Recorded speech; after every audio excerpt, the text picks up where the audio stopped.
Welcome class 10th arithmetic progression lecture 3। तो अभी ये क्वेश्चन नंबर 1 है। लेक्चर 3 क्वेश्चन नंबर 1 है, फाइंड के such that 2/3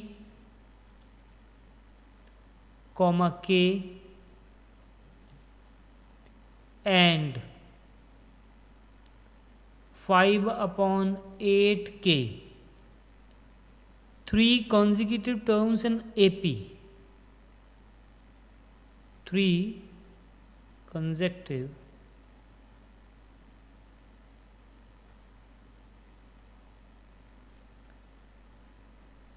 terms in AP। ठीक है जी, ये 3 लगातार टर्म्स हैं एपी की। तो उसके लिए हमने फॉर्मूला आपको बताया था कि ए बी एंड सी अगर लगातार 3 टर्म्स हो एपी की तो होता है 2b = a+c, और इसे हम लिख सकते हैं b = a+c/2। ठीक है जी, तो इसके लिए मिडिल टर्म का ये हमें फॉर्मूला है। तो उसके लिए k को हम मिडल में रखेंगे। k क्या आएगी, k = 5/8k + 2/3/2। ठीक है, तो इसमें से हमने k की वैल्यू फाइंड करनी है। और 2 बेटा इधर जाके मल्टीप्लाई होगा, तो ये क्रॉस मल्टीप्लाई के कारण 2 इधर जाके मल्टीप्लाई होगा, ये 1 इधर होगा, तो ये बनेगा 2k। 1 से मल्टीप्लाई करना यही रहेगा, 5/8k = 2/3। ठीक है, तो इसको हम सॉल्व करेंगे। k की एक साइड 2k - 5/8k = 2/3। इसको सॉल्व करेंगे तो ये आएगा बेटे, इसका 8 एलसीएम आ जाएगा। 8 हो गया LCM. 16k - 5k = 2/3। 11k/8 = 2/3। Cross multiply होगा तो 33k = 16। k की वैल्यू आएगी 16/33। आगे सारी कैलकुलेशन है, तो कैलकुलेशन से ये सॉल्व हो जाएगा। ठीक है, k की वैल्यू फाइंड करने के लिए ये वाला हमारे पास फॉर्मूला लगेगा। नेक्स्ट है इसका सेकंड पार्ट है इसी चीज़ का, find the value of a and b। Find a and b। a and b हमने फाइंड करना है, जिसमें हमें दिया गया है 2 a 10 b + 5। ये 4 टर्म्स दी गई हैं। पहले ये वाली लेंगे, उसके बाद ये वाली तीनों। ठीक है जी, इसमें से a आ जाएगा, इसमें से b आ जाएगा। पहले a निकालना जरूरी है, तो a निकालेंगे, क्या बनेगा, मिडल वाली टर्म है 2a, इसको मिडल वाली को 2 से मल्टीप्लाई करना है, तो साइड वाली दोनों को ऐड कर देना है। तो a की वैल्यू क्या आएगी, 12/2 = 6। तो अब ये इसमें 6 लिख देंगे, दोबारा इसमें 6 लिखा जाएगा, तो ये क्या होगा 6, ये हो जाएगा, पूरी टर्म्स लिखते हैं चारों की चारों, 2 6 10 b + 5। आप चाहो तो ऐसे भी निकाल सकते हो, 4 का डिफरेंस है, 14 आनी थी, 5 है, और जो भी रह गया वो आपको धीरे धीरे सब पता चल जाएगा। कैसे भी निकालोगे तो आंसर सेम आएगा, जरूरी नहीं है कि यही रूल लगाना है। हमने ये 3 टर्म्स ले ली, तो ये आएगा 2 × 10 = b + 5 + 6। ठीक है, तो ये क्या आ जाएगा 20 = b + 11। तो b की वैल्यू क्या आएगी, ये 11 इधर जाएंगे, तो ये आएगा 20 - 11 = b की वैल्यू क्या आ जाएगी 9। ठीक है, a की और b दोनों की वैल्यूज़ हमने निकाल दी हैं, तो ये इतना, ये 6 आया, ये 6 आ गया, b 9 आ गया। ठीक है जी, तो ये दोनों वैल्यूज़ हमने निकाल दी। ये बड़े आसान क्वेश्चंस हैं। ऐसे हमारे पास और भी 2-3 क्वेश्चंस हैं ऐसे, मगर वो मैंने आपको नहीं करवाए। मेथड सेम रहेगा, इस बार टेस्ट में वो क्वेश्चन डालूंगा जो आपको नहीं करवाए गए। ठीक है, सेम मेथड के। अब दूसरे क्वेश्चन पे चलते हैं हम, ऐसे मत करो लीजिए, क्वेश्चन नंबर 2 पे चलते हैं। क्वेश्चन नंबर 2 हमें बता रहा है, find the missing terms. Find missing terms, जो भी इसमें मिस है टर्म्स वो फाइंड करनी है। आर इन एपी, तो ये एपी में है, ये पहला पार्ट में कर रहे हैं। यहाँ पे लिखा है 2, ये मिस है, 26 और ये भी मिस है। ठीक है, ये 4 टर्म्स है, 1 2 3 4। ठीक है जी, तो हमने इनको फाइंड करना है। तो पहले वाली फाइंड करने के लिए आप चाहो तो मिडल टर्म का फॉर्मूला लगा लो। ठीक है, ये मान लो कि ये x है, तो मान लीजिए y है। ठीक है जी, आप चाहो तो इसमें मिडल टर्म का फॉर्मूला लग सकता है, अप्लाई हो सकता है। तो जो भी जैसे भी आपको अच्छा लगे वो कर सकते हो, आप कोई प्रॉब्लम नहीं है इसमें कि ये कैसे होगा। ठीक है, जो भी मेथड आपको समझ आए। तो इसके लिए मैं 2x लिखूंगा इज इक्वल टू, इन दोनों को ऐड कर दूंगा, 2 + 26, तो x की वैल्यू क्या आएगी 28/2 इज इक्वल टू 14। तो x की वैल्यू हमारे पास आ गई 14। ठीक है, तो x की वैल्यू क्या आ जाएगी 14। तो सीरीज बनेगी 2 14 26 और y। तो अब देखिए, चाहिए तो आप डिफरेंस लेके निकाल लीजिए y क्या आएगा। इनका डिफरेंस क्या आता है बीच में 12। ठीक है, इन दोनों का डिफरेंस क्या है, d इज इक्वल टू 12 आता है। तो इसके आगे वाली टर्म निकालनी है, तो y क्या आएगी 26 + 12। ठीक है, आप चाहो तो मिडल टर्म का लगाइए, जो भी आपको, आप चाहे तो tn का फॉर्मूला लगा दीजिए। ठीक है, तो वो भी इसमें एप्लीकेबल है, ये कोई नहीं है कि आपने इसी वे से ही करना है।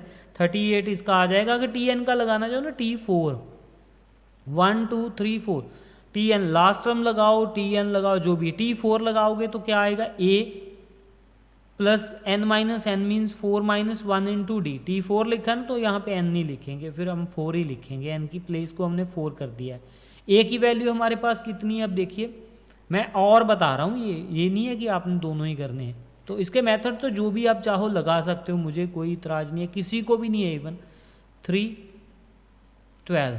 ठीक है, तो ये क्या आ जाएगा 2 + 36 इज इक्वल टू 38। तो देखो दोनों आंसर सेम आए ना। तो ये जो भी आप मेथड आप मिडल टर्म का लगाइए उसमें भी सेम आएगा। ठीक है, तो ये जो भी आपको समझ आ जाए उस टाइम, आपको क्वेश्चन में एग्जाम में जो भी समझ आ जाए उससे आपने आंसर निकालना है, आंसर सेम आना चाहिए।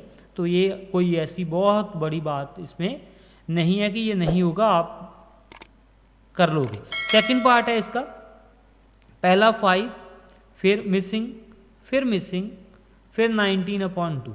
ठीक है जी, तो ये वाली हमारे पास टर्म है। ए हमारे 5 दिया गया है एंड एल और T4 हमें दिया है 19/2। अब इसमें यही फॉर्मूला लगेगा। अब ये इसको मिडल टर्म से नहीं किया जा सकता। मिडल टर्म सिर्फ और तीन टर्म्स के लिए हैं, 3 टर्म के लिए वैलिड है, फर्स्ट सेकंड थर्ड। इसमें सेकंड भी नहीं है, थर्ड भी नहीं है। इधर से चलिए तो first second third, first second नहीं है, तो ये इसमें मिडल टर्म की फॉर्मूले की गुंजाइश नहीं है, ये नहीं लग सकता। तो चलो एनी हाउ, T4 निकालने के लिए T4 आएगा a + 4 - 1 3d। ठीक है जी, d निकलेगा पहले तो इसमें से। तो T4 की वैल्यू है 19/2, d आ गया तो सब कुछ आ गया। d निकालना ही जरूरी होता है, d मिल जाए तो इसमें कोई दिक्कत नहीं आती। पीछे वाली टर्म निकालनी है तो सब्ट्रैक्ट कर दिया, आगे वाली निकालनी है तो ऐड कर दीजिए, आ जाएगा। ठीक है, 5 + 3d। ठीक है, तो इसमें से 3d की वैल्यू हम 3d इधर ही छोड़ देते हैं, 3d इधर रहने दिया, और ये 19/2 - 5 इस तरफ ले गए हम। तो इसको हम 3d की वैल्यू हमारे पास क्या आएगा, 3d क्या आएगा, 3d इज इक्वल टू, इसको 2 एलसीएम आएगा, 19 - 10 आएंगे, तो ये क्या आ जाएगा 3d is equal to 9/2 and d की वैल्यू क्या आएगी 3/9/2 मल्टीप्लाई 1/3। ये इसके साथ कैंसिल हो जाएगा, d की वैल्यू आएगी 3/2। d की वैल्यू हमारे पास आ गई 3/2। अब कोई भी वैल्यू आपने निकालनी हो, ये सीरीज है हमारे पास। 5 में 3/2 ऐड कर दीजिए, 5 में 3/2 ऐड कर दीजिए, ये वाली आ जाएगी। इसमें फिर 3/2 ऐड कर देना, आगे वाली निकल आएगी। ठीक है, फिर तो आसान हो गया ना काम। अब T2 निकालना है, T2 निकालोगे तो क्या आएगा 5 + 3/2, जितना भी आ जाए ये 2 एलसीएम आ जाएगा, 10 + 3 13/2 आ जाएगा। तो T3 निकालना है तो क्या आएगा 13/2 + 3/2, तो 2 इसमें एलसीएम आएगा, 13 + 3 हो जाएंगे, तो ये आएगा 16/2, इसकी वैल्यू आ जाएगी कटिंग होके 8। ठीक है। ऐसे 16/2 भी करेक्ट है, और कटिंग कर दो तो बहुत अच्छी बात है, आप समझदार हो। ठीक है, दोनों वैल्यूज़ हमारे पास आ गई 13/2 एंड 8। ठीक है, इसके पहले 5 थी, लास्ट वाली जो भी थी आपने लिख देनी है। लास्ट वाली क्या थी? 19/2, मेरे ख्याल से यही थी। ठीक है, देख लेते हैं फिर भी एक बार, 19/2। ठीक है जी, तो ये इसके साथ ये वाला भी हमारा सॉल्व हो गया। मेरे ख्याल से आपको समझ आ गया होगा कैसे करना है अब। तो ये आसान ही है क्वेश्चंस, मैं एक और पार्ट कर देता हूँ इसका। तो पहले मिसिंग है, फिर मिसिंग है, फिर 23 है, फिर मिसिंग है, फिर -7 है। ठीक है जी, तो 1 2 3, अब T3 दिया हुआ है हमें 23, 4 5, T5 भी दिया हुआ है हमें -7। दो वैल्यूज़ हमें दी हुई हैं, बाकी पहले रो D निकालेंगे, A भी निकालेंगे, बिकॉज यहाँ पे A नहीं है। ठीक है, A D निकलना जरूरी है, D के पीछे वाला एक सब्ट्रैक्ट करते जाएंगे, आगे वाला ऐड करते जाएंगे तो हो जाएगा। A निकल आए तो बहुत अच्छी बात है, पहली टर्म भी आ जाएगी, फिर उसमें ऐड करते करते आगे को चले जाएंगे। ठीक है जी, T3 के लिए हमारे पास आएगा T3 = A + 2D। ठीक है ना, यही होगा ना, 3 माइनस, आप समझदार हो गए, अब जल्दी से होना शुरू हो जाएगा। T5 = A + 4D होता है। ठीक है, 5 - 1 होता है, हर में ऐसे ही होता है। 23 = A + 2D, ये आएगा। -7 = A + 4D। ये जो आपने पहले एक बार किया था ना 2 वेरिएबल वाला काम, तो उसको सब्ट्रैक्ट ऐड करने से ये को वैल्यू बन जाती हैं, ऐसे ही इसमें भी निकल आएंगी। तो ये क्या होगा, इन दोनों के नंबर 1 इक्वेशन है, नंबर 2 इक्वेशन है, आपने चाहो जैसे भी सॉल्व कर दो। सब्ट्रैक्ट कर देंगे हम 1 और 2 को, सब्ट्रैक्टिंग 1 और 2, इनको दोनों को सब्ट्रैक्ट करेंगे। 23 A + 2D, यहाँ पे लिखेंगे -7 = A + 4D। ठीक है, तो इन दोनों को सब्ट्रैक्ट करेंगे तो ये वाला प्लस हो जाएगा, ये माइनस, ये माइनस, तो ये A कैंसिल हो जाएगा, तो ये बन जाएगा 30। तो ये बनेगा हमारे पास -2D। तो D की वैल्यू हमारे पास आएगी 30/2, और साथ में साइन माइनस का, D क्या आएगी -15। ठीक है, D की वैल्यू आ गई हमारे पास -15। आप चाहो तो इसमें सब्स्टिट्यूट करके A की वैल्यू निकाल लो। ठीक है, चाहो तो इसमें सब्स्टिट्यूट करके A की वैल्यू निकाल दो, नहीं है तो कोई बात नहीं, ऐसे भी चल जाएगा काम।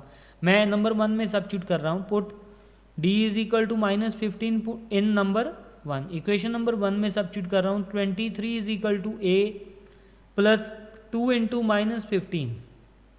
ठीक है जी, तो ये हमारे पास बनेगा 23 = A -30, उधर जाके प्लस हो जाएगा, A की वैल्यू आएगी 23 + 30, तो ये हमारे पास बन जाएगा 3 5 53। तो पहली वैल्यू हमारे पास आ गई 53, जो पहली वैल्यू है वो आई 53। अब यहाँ पे लिखेंगे हम 53, पहली वैल्यू हमारे पास आ गई 53, कॉमा डाल के, ये मिसिंग था।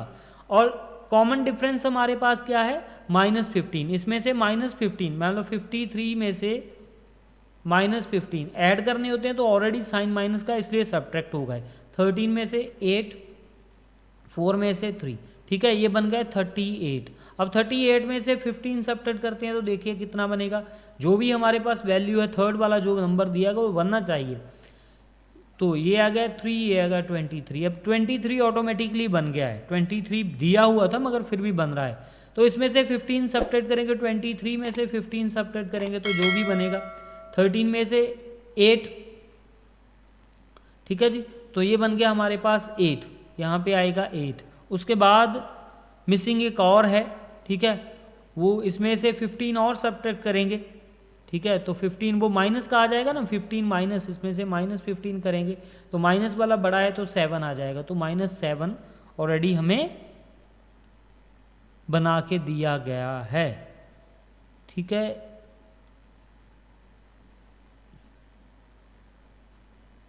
हाँ मेरे ख्याल से मेरे को ठीक है जी। तो ये वाली वैल्यूज थी, ये वाली हमारे पास पूरी वैल्यूज़ जो भी हैं वो बन गई हैं। तो हमने ये वैल्यूज़ निकाल दी है। ठीक है, ये हमारे पास एक सीरीज़ बन गई जिसको हम AP बोलेंगे। ठीक है, जो मिसिंग वैल्यूज़ थी हमने निकाल दी है। ये हमारा सेकंड क्वेश्चन था। अब थर्ड क्वेश्चन की तरफ चलते हैं। थर्ड क्वेश्चन है हमारा, ठीक है, थर्ड क्वेश्चन है determine AP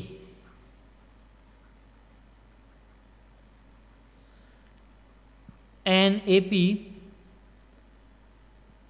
third term, whose third term is 16, not a 6, 16, and seventh term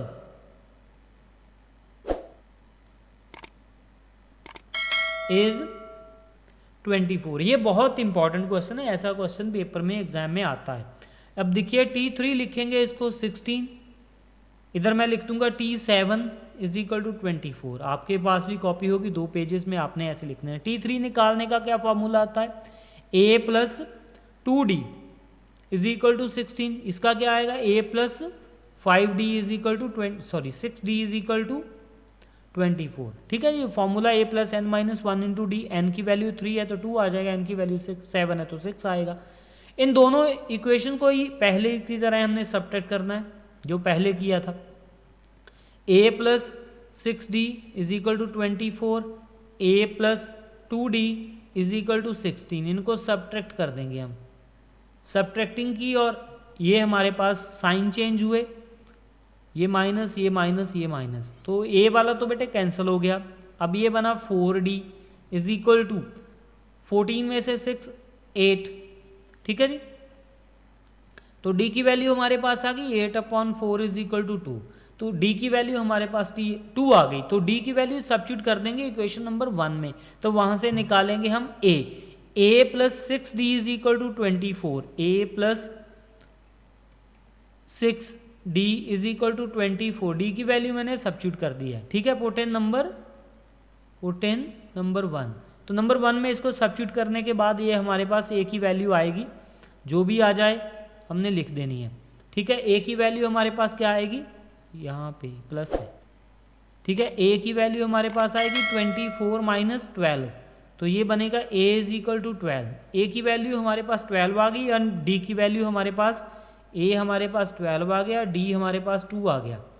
तो ये 2 चीज़ें ही हमें चाहिए होती हैं किसी भी सीक्वेंस को फाइंड करने के लिए। अब जो भी इन्होंने पूछा है डिटर्मिन एन AP, तो AP हमने निकाल देनी है। क्या आएगी AP आएगी 12, उसके बाद 2 ऐड करें 14, फिर आएगा 16, फिर आएगा 18, फिर ऐसे ऐसे ऐसे ऐसे चलो। ठीक है, तो ये AP हमारे पास जो है रेडीमेड बन के बिल्कुल रेडी है। तो इतना ही क्वेश्चन था ये। इसका सेकंड पार्ट भी है हमारे पास, वो क्या है, 21st term, find 21st term. तो कह रहा है कि 21st टर्म फाइंड करनी है, हुज 17 टर्म T17, मैं यहाँ पे सीधा डायरेक्टली लिख रहा हूँ, T17 इज 52, जो मैं बोल रहा हूँ वो स्टेटमेंट है। Find 21st term of an AP whose 17 term is 52 and 11th term is equal to 70। तो ये हमें दिया गया है, इसमें से हमने 21st टर्म निकाल देनी। कोई बात नहीं, जो हमने AP निकाल दी थी, अब 21st टर्म कोई ज़्यादा थोड़ी बड़ी है उससे, सारी AP निकाल दी, अब 21st भी निकाल देंगे। तो इसमें से क्या आएगा, T17 एज यूजल वो क्या आएगा, A plus 16D is equal to 52। तो यहाँ पे क्या आएगा, A plus 10D is equal to 70। ठीक है, दोनों को फिर ये नंबर 1 इक्वेशन, ये नंबर 2 इक्वेशन, दोनों को हमने सब्ट्रैक्ट करना है एज यूजल, एक ही प्रोसेस है। A plus 16D is equal to 52, A plus 10D is equal to 70। तो इनको किया हमने सब्ट्रैक्टिंग करने से ये साइन चेंज हो जाएंगे, साइन चेंज हो गए, ये लीजिए साइन चेंज, और A कैंसिल हो गया, ये बना 6D, ये 70 बड़े हैं, माइनस का साइन है, लग गया। 10 में से 2 बेटे 8 होते हैं, 6 में से 1 ये हो गया। D की वैल्यू आ गई माइनस ऑफ 2, ठीक है, सॉरी -2 कैसे आ गई, 6 3 द 18 -3। ठीक है, D की वैल्यू आ गई माइनस ऑफ 3। ठीक है, तो D की वैल्यू हमने निकाल दी है, -3 हमारे पास आ गई है। सिमिलरली हम A की वैल्यू निकालेंगे, पुट इन नंबर 2 में कर देते हैं। ठीक है, 2 10 वाला टेबल थोड़ा आसान लग रहा है मुझे, तो आप जिसमें मर्जी कर दीजिए। A plus 10D is equal to 70, A plus 10D is equal to 70। ये मेरे थोड़ा सा आसान लग रहा था, आप नहीं देखना है वो तो, ये 70 और 10 3 तो 30 उधर जाके प्लस हो जाएंगे, ऐसे ही होगा ना। एक स्टेप में खा गया बीच में से, तो आपने नहीं, समझने वाले बच्चे हो आप, ठीक है, समझदार हो ना, समझ आ गया होगा मेरे ख्याल से आपको। ठीक है, एक स्टेप मैंने स्किप किया है, यहाँ पे 30 नहीं लिखा मैंने, 30 डायरेक्टली मैं उधर ले गया। ठीक, अब हमने कौन सी टर्म फाइंड करनी है, उन्होंने बोला था कुछ, वो देखते हैं कौन सी। फाइंड 21, ए एंड डी दोनों ही हमारे पास आ गए ना। अब 21 टर्म फाइंड करनी है, T21। अब T21 करेंगे, वो क्या आएगा, A + 20D। तो A की वैल्यू कितनी है 100, 20 का 20 है। D की वैल्यू अब हमारे पास कितनी है वो देख लेते हैं। D की वैल्यू हमने निकाली थी ना, -3, तो D की वैल्यू क्या है, -3। तो ये आएगी 100 - 60, तो ये आ गया 40। तो T21 कितना आएगा, 40। ठीक है जी, तो मेरे ख्याल से कोई मुश्किल काम नहीं था, आसान है ये। तो ये हमने निकाल दिया T21 है ना, T21 जो भी हमें पूछा था वो हमने निकाल दिया है। आगे वाले एक क्वेश्चन इसका और करेंगे हम, 4th, फिर ये लेक्चर हमारा फिनिश हो जाएगा। 4th क्वेश्चन हम करेंगे, वो क्या है, which term of AP, which term of AP is 20, which term of AP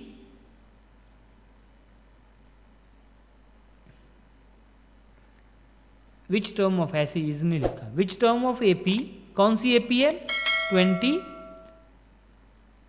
19 1/4, 18 1/2, ऐसे, इज फर्स्ट नेगेटिव। तो पहली नेगेटिव टर्म कौन सी आएगी, ये बोल रहा है कि पहली सडनली नेगेटिव टर्म कौन सी आएगी।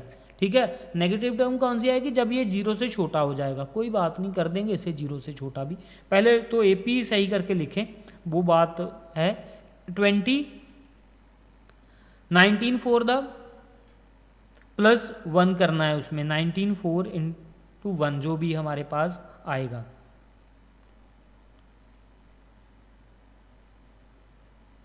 $76 ये बनेगा 77/4। ठीक है, 36 37/2 ये बन गई हमारे पास। AP तो हमने ली बना। अब हम इसका कॉमन डिफरेंस निकालेंगे, कॉमन डिफरेंस निकालेंगे मीन्स D तो हमें चाहिए ना, D निकालेंगे। चलो D निकालते हैं। D क्या आएगा, 77/4 - 20। चाहे आप इन दोनों को सब्ट्रैक्ट कर लीजिए, कोई प्रॉब्लम नहीं है, बट ये दूसरी टर्म से पहली निकालनी है, तीसरी से दूसरी निकालनी है, जो भी आप लिखोगे वही आएगा। तो ये डिक्रीजिंग ऑर्डर में आएगी तभी नेगेटिव आ सकती है, अदरवाइज नहीं आएगी।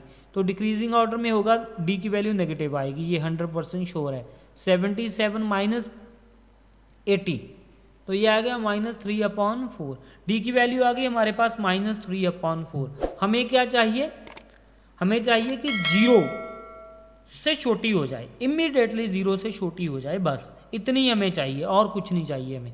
ठीक है, तो हमारे पास क्या आएगी कि जो भी है Tn का फॉर्मूला लगेगा, वो क्या आएगा, 0 से छोटा होना चाहिए, इमीडिएटली छोटा। जहाँ 0 के इक्वल आ जाए, तो दूसरी इसके नेक्स्ट वाली टर्म जो भी 0 की इक्वल है उससे नेक्स्ट वाली टर्म हमारे पास वही होगी। नहीं आता तो 0 से छोटा हो जाए। 0 से छोटा होने का मतलब ये नहीं है कि आप कितनी मर्जी दूर तक लेके जाओ, इमीडिएटली 0 से छोटा। ठीक है जी, चलो Tn का फॉर्मूला हमारे पास होता है A + n - 1 × D, तो वो इमीडिएटली 0 से छोटा। A की वैल्यू हमारे पास A की वैल्यू है मेरे ख्याल से 20 है। ठीक है, A की वैल्यू 20 है, n हमें पता नहीं है, निकालना है हमने। D हमने अभी निकाला है -3/4। ठीक है जी, ये इमीडिएटली 0 से छोटा। तो इसको हम सॉल्व करेंगे थोड़ा सा, -3/4n + 3/4 0। ठीक, तो n ये वाली टर्म n की है, बाकी तो बिना n के ही हैं दोनों, उनको ऐड कर लेंगे, -3/4 लिखेंगे n, और दोनों को ऐड करेंगे, ये क्या आएगा, 4 इसका एलसीएम आ जाएगा, 80 + 3 आएगा, और ये ऐसे। ठीक है, तो ये हमारे पास आएगा -3/4 एन प्लस 83/4, ये ऐसे आएगा। अब 83/4 उधर जाएंगे, ठीक है, चाहे तो आप 4 से मल्टीप्लाई करके इसको ओमिट कर सकते हो, ठीक है, वो आपकी इच्छा है, ठीक है। तो 83 उधर जाएंगे, -3/4n लेस देन -83/4, ठीक है जी। अब ये इनक्वलिटी है, इनक्वलिटी में जब भी आप माइनस से मल्टीप्लाई करोगे तो इनक्वलिटी चेंज हो जाएगी, मल्टीप्लाई बाय -1। अब ये करना पड़ेगा आपको, ये माइनस दोनों तरफ दिख रहा है तो माइनस ऐसे नहीं हम उधर लेके जा सकते, ऐसे नहीं कि माइनस के साथ माइनस कट गया, ये ऐसे नहीं कटता है इसमें, ठीक है। ये माइनस अब मल्टीप्लाई करने से इग्नोर हो गया तो इनक्वलिटी चेंज होगी, देखो इसका साइन चेंज हो गया। ये क्यों चेंज होता है ये आप समझदार हो, आपको पता है, ठीक है। इसके लिए मैं बता देता हूँ आपको बाद में, अभी ये कर लीजिए। n is greater than 83/4 multiply, अब ये 4 ऊपर जाएगा 3 नीचे आएगा, 4 के साथ बेटे 4 कट जाएगा, n की वैल्यू आएगी 83/3। 83/3 देखते हैं कितना बनेगा, 83 को 3 से बेटे डिवाइड करेंगे तो क्या बनेगा, 3 2 ज़ 6, 2 23, 7 21 and 2, ठीक है। अब ये 27 पॉइंट समथिंग आएगा, और 27 पॉइंट समथिंग तो हमें चाहिए ना, टर्म तो ऐसी नहीं होती ना 27 पॉइंट समथिंग, कोई टर्म नहीं होती। टर्म कौन सी होती है, 27 जहाँ 28, अगर 27 रह जाएगी तो पीछे रह जाएगी, फिर पॉजिटिव हो जाएगी, 27 से आगे वाली लिख लें, इसलिए 28 आएगी। n की वैल्यू क्या आएगी 28, ग्रेटर देन, इससे ग्रेटर लिखना था ना, n इज ग्रेटर देन 27, ठीक है, क्या आएगी 2/3, ये थी, ठीक है। 27 2/3 थी, 2/3 को मैंने राउंड ऑफ करके 28 पे ले गया मैं, अब चाहो तो ऐसे भी कर सकते हो, देखो 0.6, ठीक है। 27.6 को आगे लेके जाना, चाहे 0.1 भी होता तो पीछे को नहीं आना है, कभी भी आगे जाना है, ग्रेटर लिखना है, उससे बड़ा लिखना है, ग्रेटर का साइन है ना तो बड़ा लिखना है, तो बड़ा लिखेंगे तो ये 28 आएगी। अब मैं ये बताने जा रहा था आपको कि अगर सपोज 2 बड़ा है 1 से, तो इन दोनों को माइनस लगा दीजिए, -2 -1, अब देखिए कौन सा बड़ा हो गया, अब ये वाला बड़ा हो जाता है। माइनस लगाने से या माइनस हटाने से इनक्वलिटी चेंज हो जाती है, इसको इनक्वलिटी बोलते हैं, इनक्वलिटी चेंज हो जाती है। ये हमारा 4th क्वेश्चन था जो बहुत ही ज़्यादा इंपॉर्टेंट क्वेश्चन था, जो हमने कर चुके हैं, ठीक है। तो और भी ऐसे क्वेश्चंस आएंगे जो आपने करने हैं, ठीक है। तो इसको, ये क्वेश्चन लास्ट मत समझना, ये नहीं समझना कि ये बात बस सर ने जो बता दिया यही आएगा, एग्जाम में जो मैं टेस्ट में क्वेश्चन डालूंगा वो और होंगे, ये मैं आप पहले बता रहा हूँ, वो इसमें से नहीं डालूंगा मैं इस बार, ठीक है जी। तो ये क्वेश्चंस आपने जो भी जितने भी किए हैं, ठीक है, 5-6 क्वेश्चन जितने भी किए हैं, इनको आपने रिवाइज करना है। तो अब मिलते हैं नेक्स्ट लेक्चर में। ओके बेटे, गुड लक, टेक केयर।